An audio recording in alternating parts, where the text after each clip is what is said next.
Hello there. Petites dealeuses et petits revendeurs sans oublier les grands cuisiniers, comment allez-vous?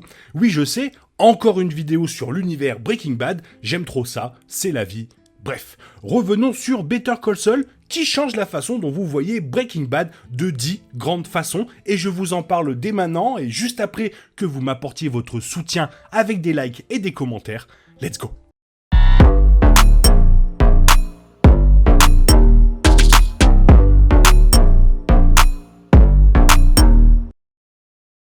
Alors, on va pas se mentir, l'univers Breaking Bad a été considérablement élargi par Better Call Saul, la série préquelle comblant les lacunes et répondant aux questions que l'émission originale n'a pas réussi à résoudre. Tout au long de ces 6 saisons, Better Call Saul recadre considérablement le récit de Breaking Bad, la série originale étant fondamentalement différente après avoir regardé Better Call Saul. Commençant en 2002, plusieurs années avant les événements de Breaking Bad en 2008, Better Call Saul raconte l'histoire de ce qui s'est passé avant, pendant et après les événements de Breaking Bad. Better Call Saul se faufile dans et hors de la vaste chronologie de Breaking Bad avec des personnages de la série originale apparaissant constamment tout au long du préquel. Alors que certains moments de Better Call Saul révèlent à quel point Breaking Bad était bien pensé, d'autres moments ajoutent de nouveaux éléments à la franchise. Les yeux du spectateur ne sont plus jamais les mêmes après les événements de Better Call Saul, et voici comment le préquel change la façon dont le public voit Breaking Bad. Le premier plus grand changement dans Better Call Saul est que Saul Goodman est plus sympathique que dans Breaking Bad. Tout au long de Breaking Bad, Saul Goodman est un rôle bizarre assez unidimensionnel, la série ne posant pas beaucoup de questions sur ses antécédents. Cependant, Saul Goodman est à l'honneur dans Better Call Saul, la série tentant d'expliquer pourquoi il est comme il est. En examinant tous les personnages de Saul Goodman, Better Call Saul révèle que le personnage de Breaking Bad est un avocat tragique, n'étant pas vraiment celui qu'il prétend être. Rien à propos de Saul dans Breaking Bad n'est vrai, même pas son nom. Tout au long de Better Call Saul, Jimmy McGill traverse des événements traumatisants après événements traumatisants. La série d'erreurs et de malheurs faisant de lui le criminel qu'il est dans Breaking Bad. Better Call Saul montre que Jimmy veut vraiment être une bonne personne, mais pour une raison quelconque, il ne peut tout simplement pas changer qui il est. La relation de Jimmy avec Kim Wexler est au cœur de la série, l'implication de Saul dans Breaking Bad venant juste après la rupture désordonnée des deux avocats. Au moment où Breaking Bad arrive, Saul est à son point le plus bas et l'histoire que Better Call Saul raconte le rend tellement plus sympathique. Ensuite, la relation entre Gus Fring et Mike dans Breaking Bad n'est pas entièrement révélée avant la saison 3, leur connaissance professionnelle n'étant qu'évoquée. Cependant, au moment où leur partenariat est révélé, il devient clair que Mike travaille pour Gus depuis très longtemps. Bien que Breaking Bad n'explique jamais pourquoi, Better Call Saul redéfinit la relation de Gus et Mike en montrant les événements qui ont conduit à leur partenariat. Mike n'a d'abord fait que quelques travaux pour Gus avant d'entrer si profondément qu'il ne pouvait plus jamais s'en échapper, ce qui rend la relation de Mike avec Gus dans Breaking Bad d'autant plus tragique. Autre grande révélation de Better Call Saul est que Jimmy McGill est en fait responsable de l'ascension de Walter White.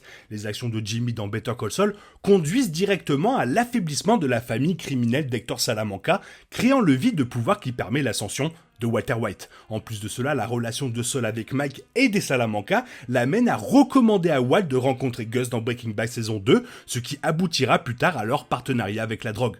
Saul Goodman est la raison pour laquelle Walter White s'est impliqué dans la cour des grands, préparant le terrain pour l'empire de la drogue de Walt dans Breaking Bad. Autre scène qui a eu lieu dans Better Call Saul saison 6, c'est la rencontre entre Kim et Jesse qui ont eu un bref échange devant le cabinet d'avocats de Saul Goodman. Dans la conversation, Jesse interroge Kim sur Saul, Kim lui répondant qu'il était un avocat légitime. L'attitude dédaigneuse de Kim envers Saul amène Jesse à se rendre compte que Saul est louche, ce qui est vraiment utile dans Breaking Bad.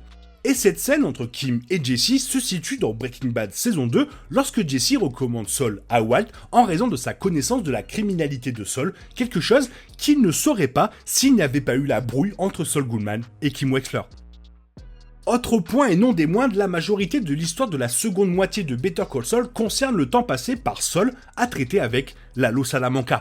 Tout ce conflit remonte à une ligne rapide de dialogue dans Breaking Bad. Lorsque Walt et Jesse kidnappent Saul, Saul dit qu'il craint que Lalo ne soit revenu pour lui.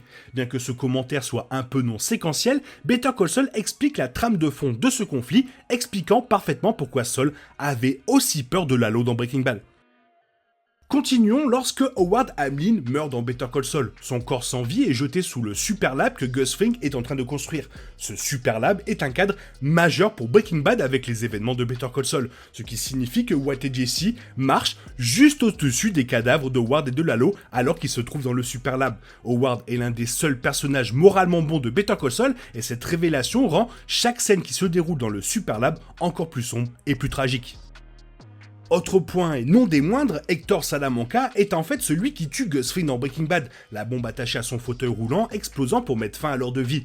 Bien que l'on sache qu'Hector n'aime pas Gus dans Breaking Bad, Better Call Saul rend leur conflit beaucoup plus important, montrant les années de conflit qu'ils ont les uns avec les autres. Gus tue Lalo Salamanca, le neveu d'Hector dans Better Call Saul, ce qui signifie qu'Hector venge son neveu en tuant Gus. Better Call Saul montre également Hector avant son accident vasculaire cérébral, montrant à quel point il était puissant et influent et il faisait flipper.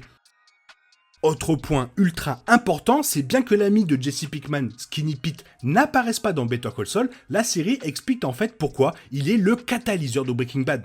Tuco Salamanca est le premier méchant de Breaking Bad, Walt allant d'abord lui rendre visite pour vendre son produit. Better Call Saul explique comment Tuco s'est retrouvé à la prison de Los Lunas, où il a rencontré Skinny Pete. Skinny Pete est celui qui parle à Jesse de Tuco dans Breaking Bad, Jesse disant à Walt d'aller rendre visite à Tuco. S'il n'y avait pas eu la connexion de Skinny Pete avec Tuco, rien de Breaking Bad ne serait arrivé. Autre point qui bouge des trous, c'est le gars du magasin d'aspirateurs de Breaking Bad, Ed.